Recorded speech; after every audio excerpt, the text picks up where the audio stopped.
Now for dry fit assembly of the Conservatory Kit. Always dry fit first, that is, assembling the kit with tape, not glue. In that way, we assure that we understand how the parts fit together before we commit with glue. So here are the two side walls, the front wall, and the floor. The front wall on either side has grooves, and the side wall has a tab that fits into the groove. Notice that the windows have been removed from these walls, as well as the door detail. Check back earlier in the video for information about how to remove the windows. Let's put these walls together. So notice that the outside of the wall has the more detailed trim. The inside of the wall has plain trim. So orient your walls with the inside facing up. Inside, inside, inside. And we'll go ahead and put the side wall together with the front wall, which I've oriented in the back right now, and pinch it in place and secure it with tape. Nice and tight.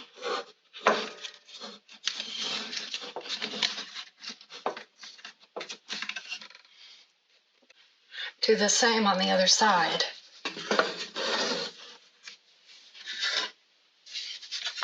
Making sure that the inside of the wall is oriented towards the inside.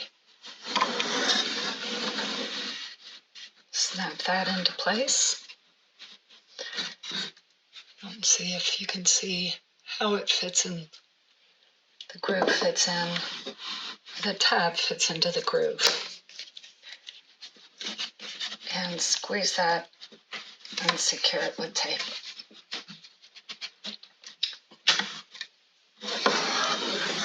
Here's the floor to which I have added tape, leaving wings on the sides to be able to hold the floor together with the walls. Move the walls into place, and it should fit very nicely. Snug fit. Use the tape to attach.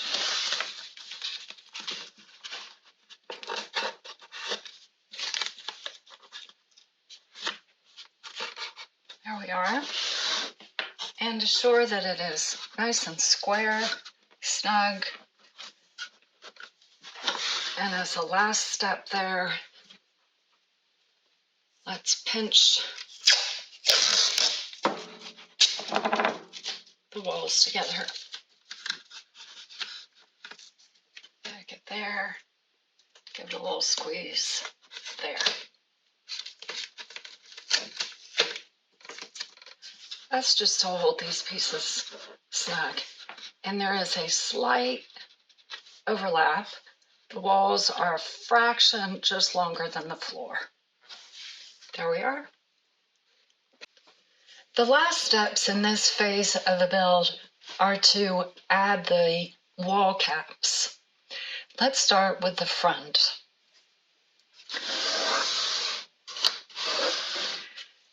The front wall cap looks like this. Notches on either end with that kind of a cross section.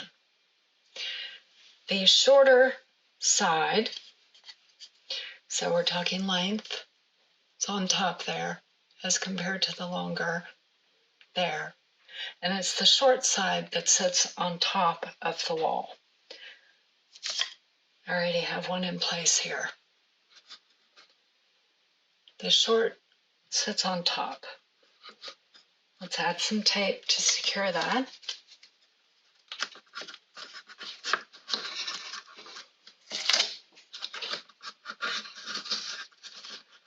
And look at it more closely.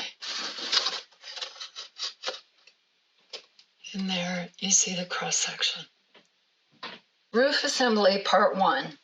So we're going to fit one end of the ridge beam into the notch at the apex of a roof truss. So here's the ridge beam, shaped like a little house, into the top notch. And it should fit very smoothly, and make sure it's flush right here. Now let's add some tape. Tack it in place.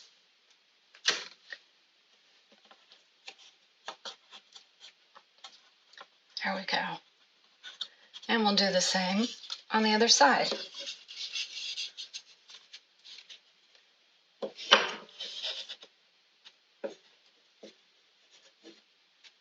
Here we are.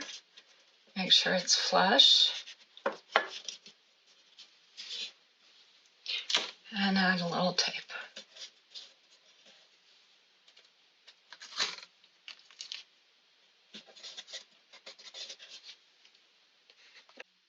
Here are the two side supports. Remember, they are the pieces that have notches on both ends and in the middle. There are two of them. Also, remember that the notch is not in the middle. One end is longer than the other. And the orientation is long, short. This one's going to go over here. So we want the long end of the side support towards the back and the short end towards the front of the conservatory. Also, we want to orient these side supports so that the notches are facing into the conservatory. So facing in. So there's a U-shaped notch. We want it to face in towards the conservatory. All notches will face this way. So we'll move this one as well. Place a small piece of tape on the underside of the side support at one end and underneath the middle notch. Then place the trusses into those notches, and the tape helps to keep the three pieces together.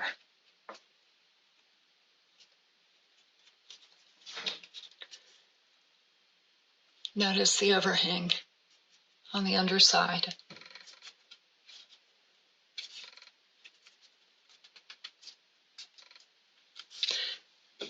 Then do the same thing on the other side with the second side support. Here's the front support. It has a central notch and squared ends. Add tape on the underside of the side support, just like we did.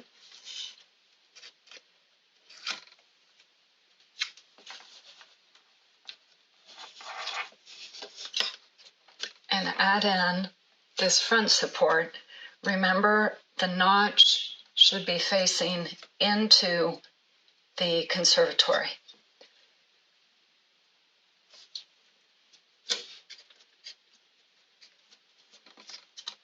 Here we are. Let me show you that joint right there. And there's the other one. So close up the tape just to secure these pieces together. There we are. The center front rafter is the most unique, highly designed piece in the kit. It has a notched end, and it has an angled or tapered end. So the notched end fits into the notch on the front support, right in here, and it rests up on the truss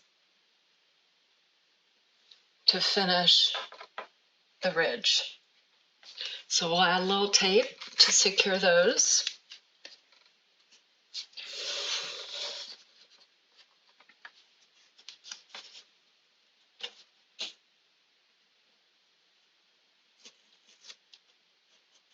You can pull the truss forward to square it up with the rafter.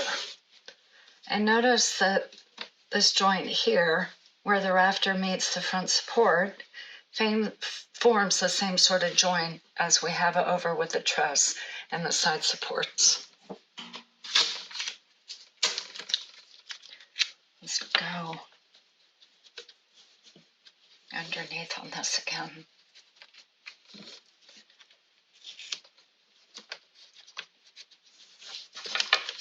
There.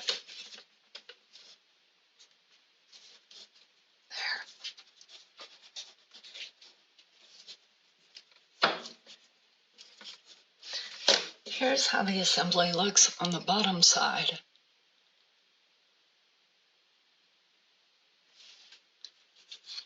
And then on the top side. There we are. That's part 1. Roof assembly part 2. For this we need the 3 roof acrylic pieces, and they're shaped like this. 2 of this shape and a triangle. Orient them on your work surface like this. The base of the triangle facing you and the other 2 touching on their short sides. Leave the protective paper on at this point since we are dry fitting. Bring the 2 side pieces together so that they touch and they are perfectly aligned. Add tape the length of that seam.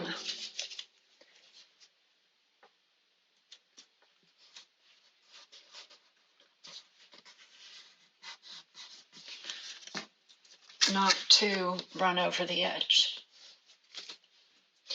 Next, push the triangle so that it is touching one side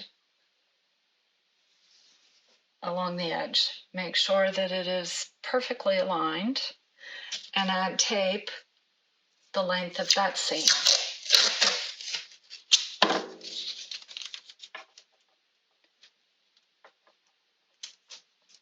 Do not let the tape run over. It doesn't need to be exactly the length, but long enough so that it secures most of the seam. Get another piece of tape in reserve, because now we will bring the gap together, close the gap, and with one hand keep it closed, and with the other hand add tape.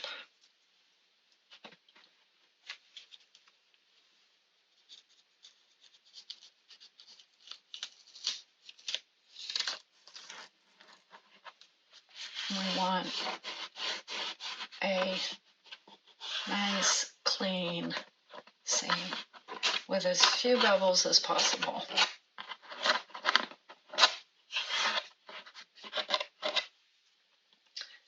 Turn the assembly over.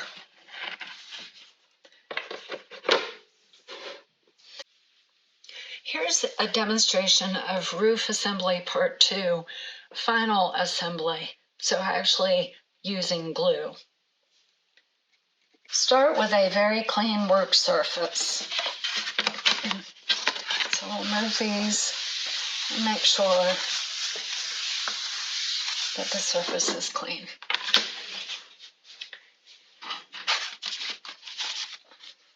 Then,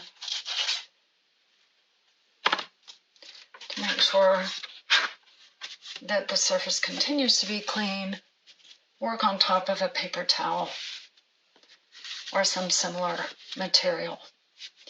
The next step is go ahead and peel off the protective coating.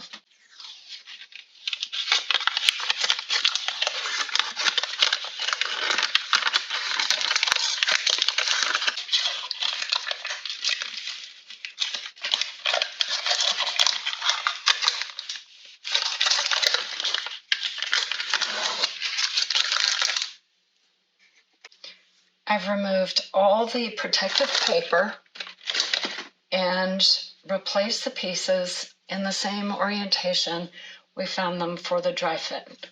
The triangle is right here,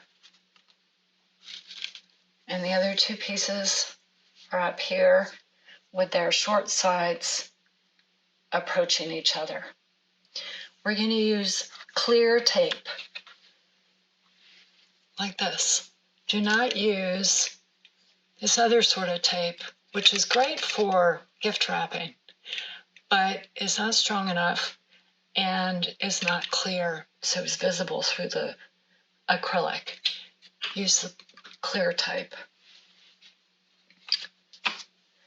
Move the side pieces together such that they were touching.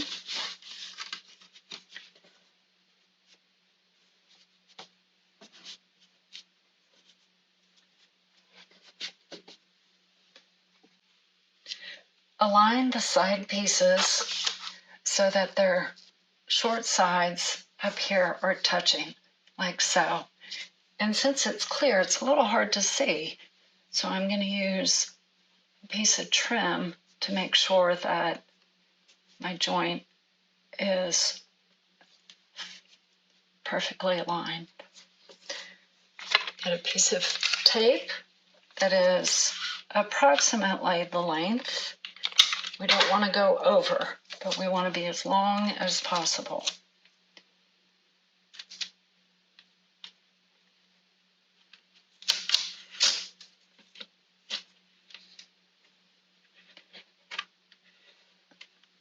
Push out any bubbles. There we are. Just like with the dry fit, we're going to move the side triangle, or the triangle to the side.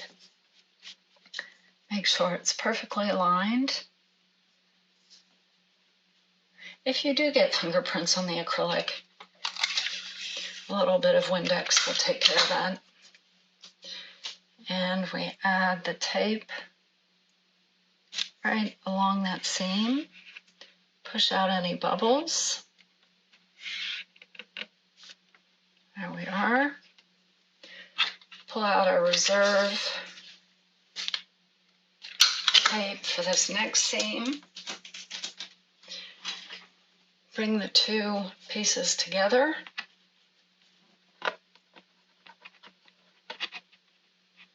And I'm right-handed, so I'm going to switch this around. Whoops. Up like this. I'm holding it with one hand, and I'm going to add tape with the other hand. Make sure the tape goes in to the seam. Fingernails are helpful for that purpose. And then rub out any bubbles. Let's look more closely. So this is the outside. We can see a little bit of that tape inside. There we are. That's on the underside, and it will be covered up with trim. Then secure this assembly with a little bit of super glue along the seams in the crack. It doesn't need much,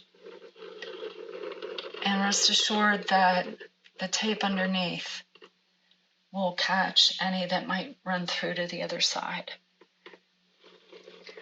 For that reason, be sure to add it where the tape is on the underside.